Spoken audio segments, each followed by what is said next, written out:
신고가 이야기를 좀 해볼게요.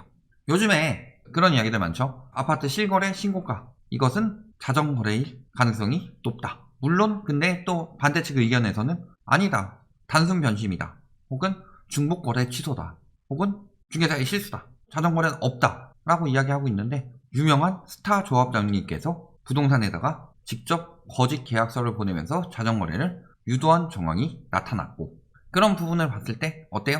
지금 신고가 만들어서 집값을 띄우기 위한 굉장한 조작이 있었다, 이 부분을 보실 수가 있죠. 그래서 어떤 형식으로 이루어지느냐 하나씩 봅시다. 자, 우리나라 부동산, 한국 부동산만 고공행진이래요. 근데 또 다른 기사 보면요, 해외는 더 올랐기 때문에 우리나라는 거품이 아니다, 더 오를 거다, 이러고 있어요. 경신 또 경신, 아파트값 고공행진. 저번 달도 2, 3일에서 호가가 1억씩 뛰네요. 호가가 뛰는 것도 고공행진이에요. 호가가 돈이 된다면 가서 1억짜리 빌라 이런 거 많이 사셔가지고 호가를 100억씩 띄우세요. 그러면은 100억에 거래가 될 겁니다. 저들의 이론이라면. 하락 김새 없다, 상승세 유지, 상승세 증폭에다가 유지되다가 상승폭 감소, 특히 2월 말에는 감소되고 있었는데 유지라고 말하면서 계속 오르고 있다. 역대급 재치기에도 오른다, 조경만 좋아도 오른다, 뭐만 하면 다 오른다. 이게 딱 언론들이 하는 거죠. 이런 식으로 해서 맨날 부추기는 거 뭐예요? 30대 패닉바잉, 지금 영원히 내 집 없다. 근데 요즘에 말을 바꿔요. 23년부터 떨어진다고 말 바꾸는 사람들 많죠. 23년 말하는 사람들은 뭐 금리 이야기도 하고, 그 다음에 25년 말하는 사람들은 공급 이야기를 하면서 8년 임대 사업자 매물 나오고 공급도 잔뜩 들어오기 때문에 그때 떨어진다고 합시다. 그렇다면은 영원히 집값이 안 떨어진다는 건 그들 자신이 부정하는 말이죠. 그리고 지금 30대들 영끌해라, 패닉바잉해라 유도하는 이유는 뭐예요? 지금 아니면 영원히 집을 못 살 것 같으니까 그렇다 라고 유도를 하고 있죠. 그런데 공급 들어오면 그때서야 떨어지니까 지금 사라 라고 말하는 건 또 무슨 소리예요? 선동을 하는 방법은 간단하다고 그랬어요. 유행어 하나 만들어서 선동시키면 돼요. 2017년에는 똘똘하는 채, 2019년부터 영끌이 나오기 시작했고, 2020년에는 풍선 효과, 20년 말부터 지금까지는 벼락거지.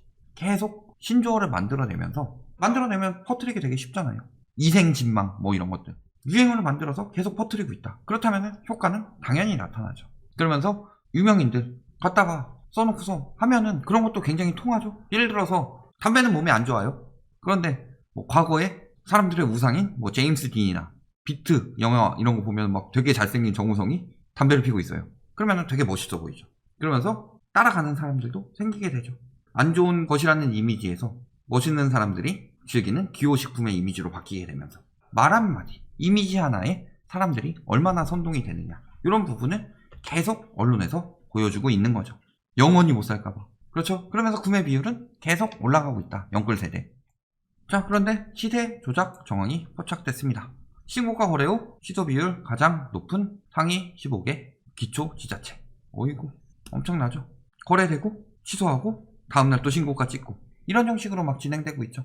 물론 이게 뭐 문제가 있어서 다시 재계약을 했다든가 이럴 수도 있지만 다 그렇다는 건 아니죠. 이미 자백한 사람이 있기 때문에. 자, 그러면서 심각한 문제라고 이야기했고, 최고가 매매 신고 후 돌연 취소가 빈번하다. 몇 가지가 있어요. 일단은 중복거래. 근데 중복거래는 기이하게도 강남 서초에서 많이 나왔다. 그리고 예전에 매매 사업자 꼼수에서 80% 대출 받고 내 집 마련하도록 만드는 그런 꼼수를 어디서 시작했느냐? 강남에서 시작했죠. 그런데 중복거래 취소가 강남에서 유독 많더라. 이거 선의의 피해자인 척 빠져나가려고 하는 수법 아니냐. 또 그 다음에 뭐 착오도 있을 수 있고, 그 다음에 단순 변심도 있을 수 있고, 하지만 자정거래 가능성 부인할 수가 없죠. 한 명이 거래 취소 36건에 관여했다. 이런 거 보면은 자정거래가 뻔히 보이는 거죠. 시세보다 졸 비싸게 계약하고 신고한다. 기록 남기고 계약 취소한다. 싸게 산 집 신고가보다 조금 싸게 팔고 튄다. 이게 늘 해왔던 거다. 조직적인 투기꾼들이.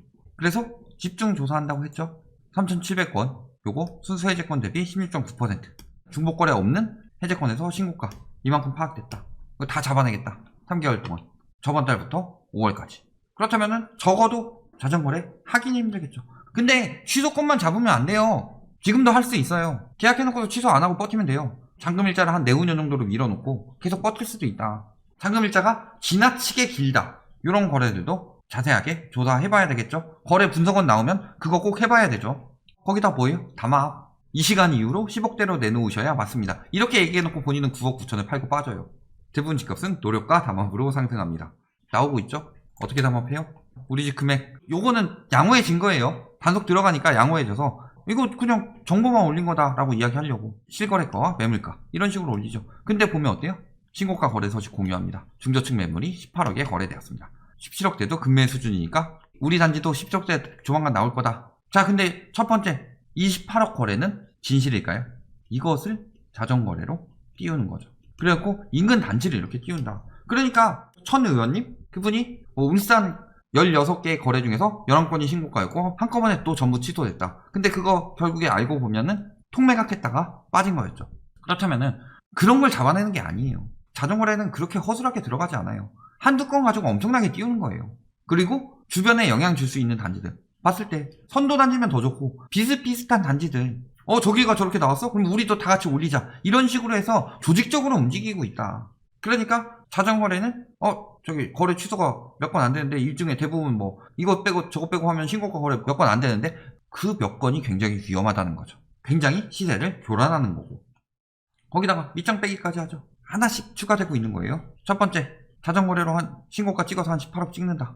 인근의 거래가가 한 14억 정도 된다고 했을 때 18억 찍는다. 담합해서 호가를 다 18억으로 올린다. 이게 안 되면 어떻게 가요? 안 돼. 다 금매해야 돼. 그렇다면은 중개사에서 의도적으로 낮은 매물 숨기고 어떤 식으로 진행하느냐? 나중에 팔 거예요. 근데 한 20억 되면 팔고 싶어요.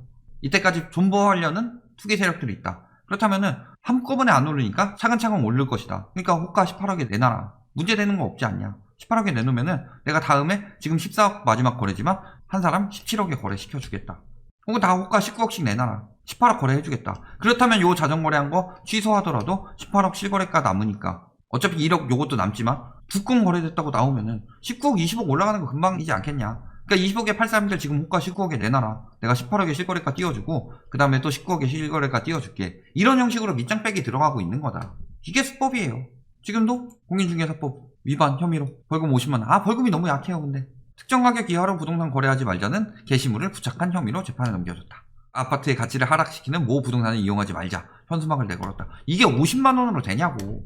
1억 띄었으면은 벌금 1억 때려버려요. 저런 짓 못하게. 아니면은 적어도 한 삼진아웃 또 암암리에 돌아가면서 하니까 그냥 아예 그냥 한 방에 때려버려요. 3천만 원 이하 벌금형 하지 말고 띄우는 만큼 때려라. 걸리면.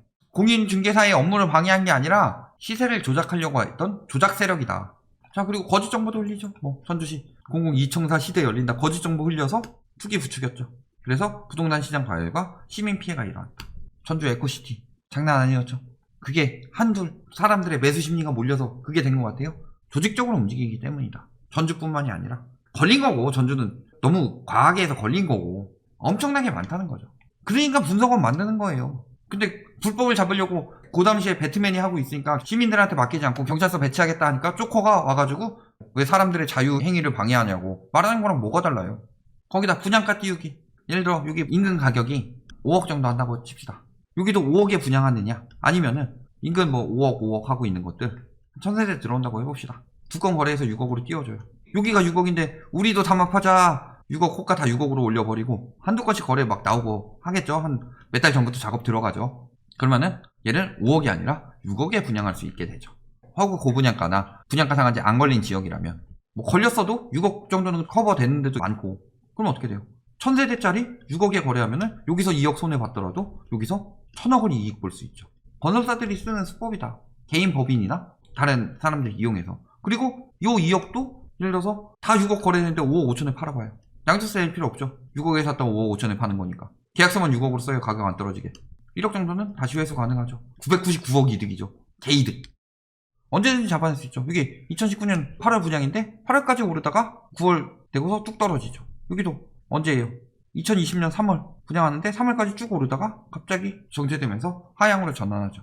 물론 저 거래가 다는 아니겠죠. 인근 단지 중에 하나 잡았는데 저 사람이 분양가 띄우기를 했을 수도 있고 아니면은 옆에 분양가 띄우기 한 걸 보고서 여기 오르는 거 하고 매수했을 수도 있고 영향이 간다는 거죠. 그래서 뭐 만드는 거예요? 건설사 꼼수 이익 없애고 거래 질서 도우미 운영하고 실거래가 신고 등기 변경일로 추진. 요거는 근데 좀 문제가 있죠. 왜냐면은 반영이 늦어요.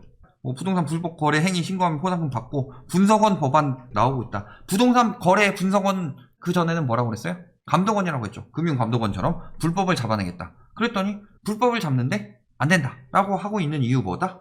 불법이 난무해야만 집값이 뜨기 때문이라는 거죠. 저는 자전거래, 분양가 띄우기, 담합, 밑장 빼기 뭐 드러난 것만 이 정도고 암암리에 훨씬 더 많죠. 그랬을 때 요게 하나만 들어가느냐, 2 플러스 3 플러스 4 들어갈 수도 있고 3 플러스 4만 들어갈 수도 있고 얼마든지 경우의 수는 굉장히 많고 이게 굉장히 조직적으로 이루어지고 있었다.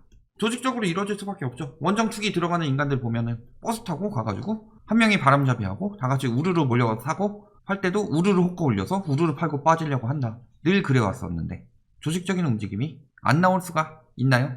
그런 부분 생각해 보시면은 저런 부분이 많이 막히게 되면은 실거래 실수요들이 낚이는 일들이 적어질 것이고 멍청한 투기 수요들이 낚이는 일도 적어지겠죠. 그렇게 되면 집값은 어떻게 되겠느냐? 자세히 생각해 보시면 답은 나온다는 거죠.